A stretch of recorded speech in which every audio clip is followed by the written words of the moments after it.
आदि शक्ति श्री जगदम्बे माता महाराज की जय। उमापति महादेव की जय। कृष्ण कन्हैया लाल की जय। श्यामति रामचंद्र की जय। पवन सुत हनुमान की जय। शुद्ध सनातन धर्म की जय। मानव धर्म की जय।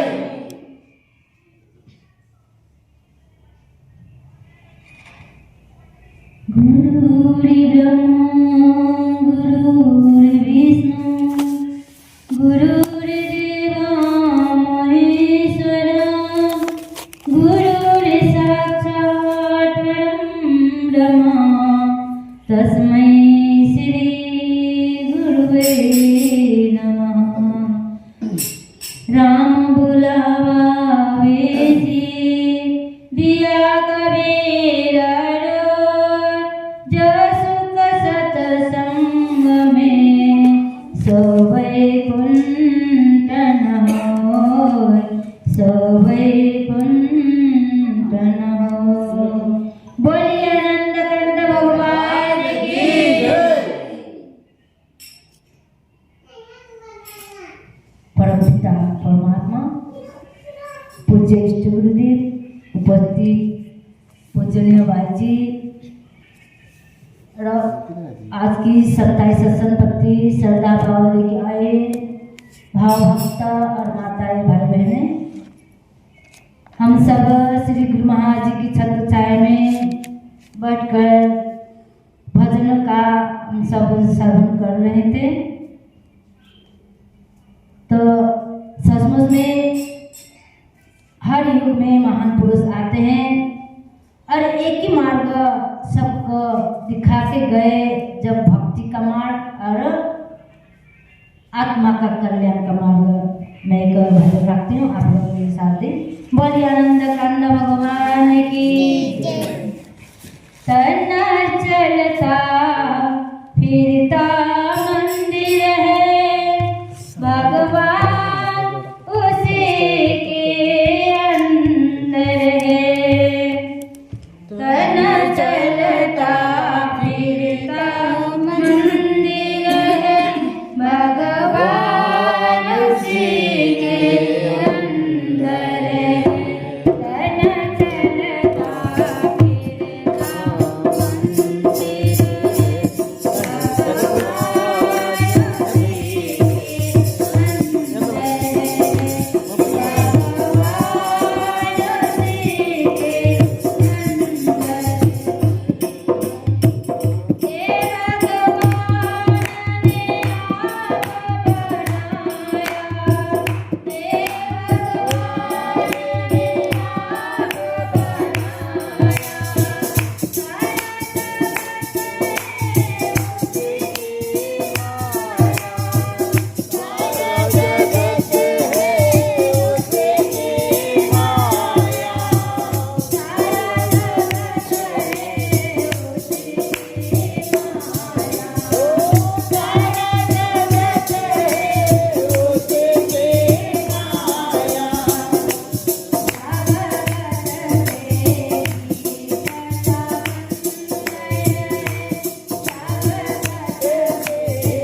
चलता फिरता मंदिर बताया।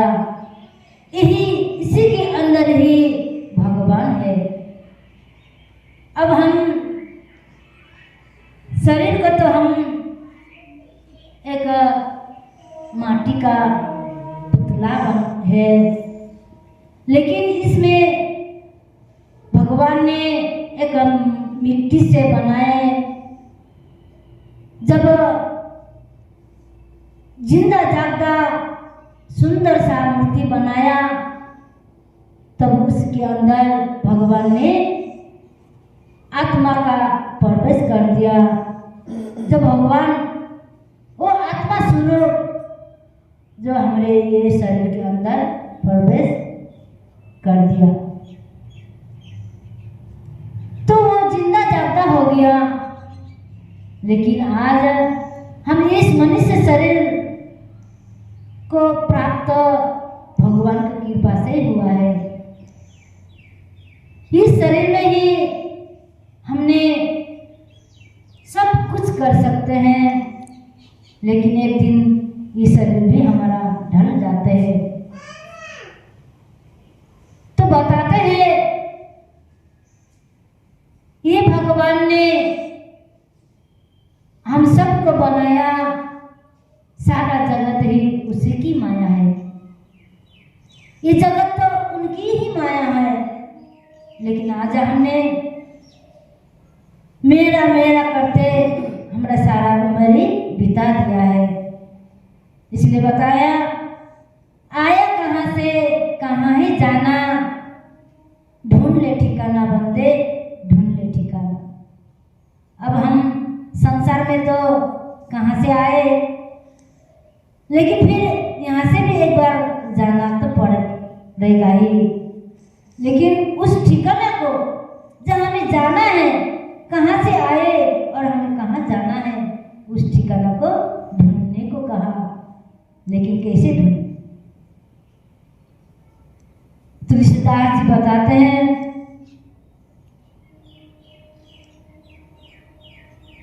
बिनु सत्संग विवेक न होए, राम कृपा बिना सुलभ न सोए। तो तुलसीदास जी बताते हैं कि सत्संग के बिना हमें ये विवेक जागृति नहीं आता है। हम जब से हम सत्संग का महिमा नहीं सुनते हैं, तब तक हमें भगवान को भक्ति को हमें पता ही नहीं चलता। भजन तो गाते हैं सुंदर सुंदर, लेकिन भजन के अंदर जो शब्द कौन बांटता है, कौन समझाता है? इसलिए संत महान पुरुष आते हैं, समय के महान पुरुष, वही भजन का रहस्य को ज्ञान का मार्ग दिखाकर तो आते हैं, ज्ञान के मार्ग दिखाने के आते हैं। लेकिन हम सब ने सुना, भूल बैठे राम को अच्छी नहीं बात है, 4 दिन की चांदनी है फिर अंधेरी रात है। हमने उस राम को तो भूल बैठे हैं। ये संसारी माया की अंदर, संसार की माया के अंदर हम भूल बैठे हैं। किसको भूल रहे? भगवान राम को। अब राम से बड़ा राम के नाम बताए भी। हम दशरथ राम को तो जानते हैं, लेकिन दशरथ राम स्वयं भगवान हनुमान जी को क्या कहा? गुप्त नाम बताया। गुप्त नाम दर्शा दिया था भगवान श्री राम ने हनुमान को। हनुमान जी का पूजा करते हैं, उनका मंदिर में पूजा पाठ करते हैं, उनके चालीसा गाते हैं। तो बताया कि उनके चालीसे गाने से हमारा जीवन का पूर्ति आता है, और उनकी भक्ति करने से जो हमारे इच्छाओं पूरा होते हैं। लेकिन बताइए, अब भगवान हनुमान जी ने भी तो स्वयं को भगवान के गुप्त नाम को जाना था। उसी नाम को ही समय समय में आकर भगवान ने अपने वो गुप्त को नाम जो हमारे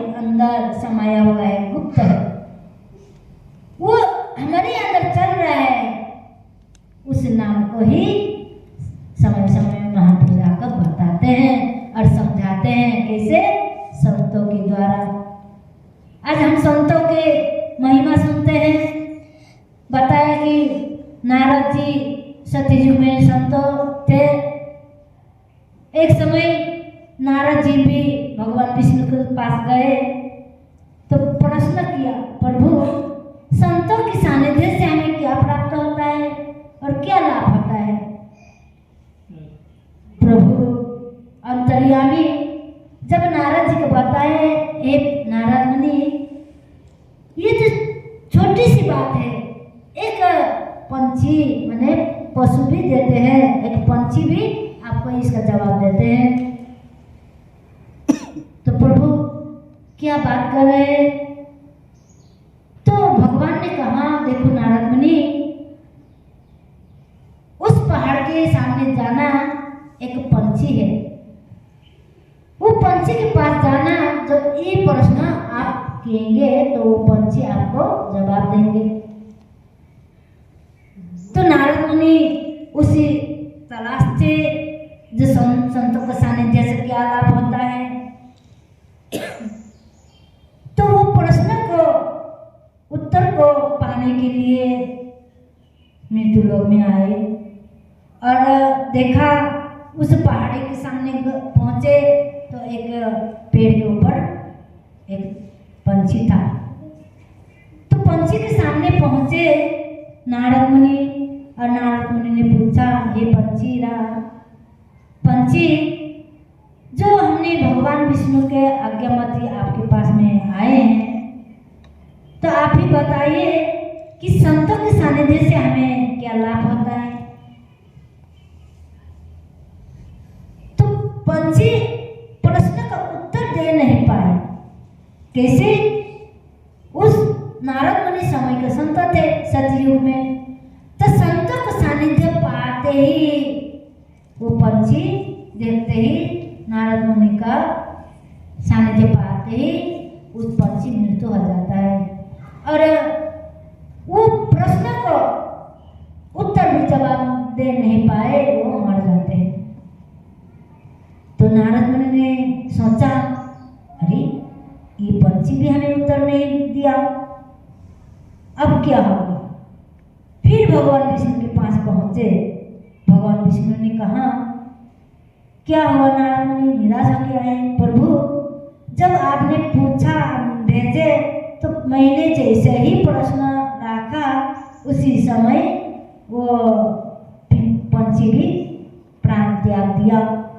उत्तर नहीं मिला, उसका जवाब ही नहीं मिला। तो भगवान कहते फिर तो जाइए एक जगह में गाय की बछड़ी, गाय ने बच्ची दिया है, बछड़ी जन्म हुआ है, वहाँ उस बछड़ी को पूछो। तो फिर नारद मुनि उस प्रश्न को मतलब कैसे जाने, क्या है, तरस रहा था। तो तुरंत फिर वो गाय की बछड़ी के सामने पहुंच जाते हैं। अब गाय की बछड़ी जैसे तैसे जन्म होकर उठाई है और नारद मुनि पहुंचे। जैसे ही नारद मुनि ने प्रश्न रखा फिर वो गाय की बछड़ी भी मर जाता है। तो नारद मुनि निराश हो गया, प्रभु ये क्या हुआ है भगवान? अब इससे भी हमें प्रश्न का जवाब नहीं मिला। फिर भगवान के पास पहुंचे। तो ऐसे करते करते भगवान के पास पहुंचे तो भगवान ने कहा, देखो राज दरबार में राजकुमार का जन्म आज ही हुआ है, आज ही जन्म हुआ है। वो राजकुमार ही तुम्हें आपको उस प्रश्न का उत्तर देगा। तो नारद मुनि हाथ जोड़े, तो प्रभु ना राजकुमार जन्म हुआ, अगर हम वहाँ पहुँचते ही जैसे गाय की बछड़ा और पंछी जैसे ही मृत्यु हो जाएंगे तो ना राज दरबार से हमें प्राण दंड मिलेगा, हम नहीं जाएंगे। नारद मुनि हाथ जोड़ने लगा। तो भगवान कहते हैं, देखो नारद मुनि, तुम्हें वहीं प्रश्न का जवाब मिलेगा। तो नारद मुनि फिर भगवान आज्ञा लेकर फिर उस राजमहल के अंदर आए जहाँ राजकुमार पैदा हुए और खुशहाली से पूरा सहनाई बज रहा था, सब झूम नाचा हुआ रहा था हो रहा था। लेकिन देखते हैं अब क्या हो गया, प्रभु को याद करते करते अंदर चले गए। जब पहुंचे राजकुमार झूलना में थे तो नारद मुनि को चिंता भी हो रहा है, कहीं मृत्यु तो नहीं हो जाता है। तो उसी समय तो वहां पहुंचकर नारद मुनि ने पूछा, हे राजकुमार, मैं पंछी के पास पहले गए, वो भी मुझे उत्तर नहीं मिला, और गाय के बछड़े के पास गए, वहां भी उत्तर नहीं मिला। हे राजकुमार, मैं हाथ जोड़ के आपका विनती करती हूँ कि आप मुझे जरूर इसका जवाब देंगे। प्रश्न का उत्तर हमें यहाँ ही प्राप्त होगा। तब नारद मुनि ने जैसे ही उस बात को दोहराया, बताया कि संतों की सानिध्य से हमें क्या लाभ होता है। तो वो राजकुमार जो है आज ही जन्मा हुआ है। आज हम देखते हैं आज ही जन्मे हुए बच्चे कभी भी बात करते हैं क्या? नहीं। 2 साल 3 साल 1.5 साल तो लगेगा ही माँ कहने के लिए। तो भगवान की आज्ञा मती वहीं पहुंच गए। नारद ने जैसे ही सबका वो प्रश्न रखा तो तुरंत राजकुमार हंसने लगे, खिलखिला के हंसने लगा जोर जोर से। हे नारद मुनि, प्रश्न का आपको जवाब मिल ही गया। सचमुच में आप पहले में वो पंछी के रूप में थे। जब मैं 84 के अंदर पंछी के रूप में पहले जन्मे थे, आपको सानिध्य, आपको दर्शन होते ही मैं उस पंछी से मुक्त हो गए। पंछी से मैं मुक्त होकर फिर गाय के रूप में मैं जन्म हुआ। गाय के रूप में जन्म हुआ तो वहां भी आप आए तो मैं उस गाय का योनि से भी मैं मुक्त